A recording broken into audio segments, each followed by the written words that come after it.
नमस्ते and welcome back to मेरो गाडी। म हुँ अंकित र आज हामीसँग छ ओमोडाको E5 Pro।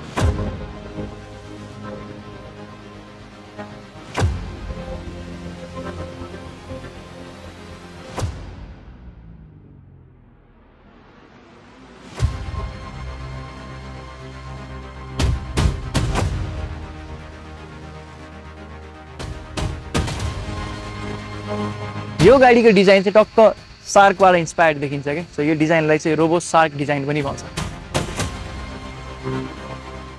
फ्रन्टबाट हेर्दा एकदमै डिसेन्ट देख्छ यो गाडी। हामीले सेन्टरमा चाहिँ टक्क ओमोडाको ठुलो ब्याजिङ पाउँछौँ भने यहाँ साइडमा चाहिँ डिआरएल्स र हेडल्याम्प देख्न सक्छौँ र यो डिआरएललाई चाहिँ क्रिस्टल डिआरएल्स पनि भनिन्छ।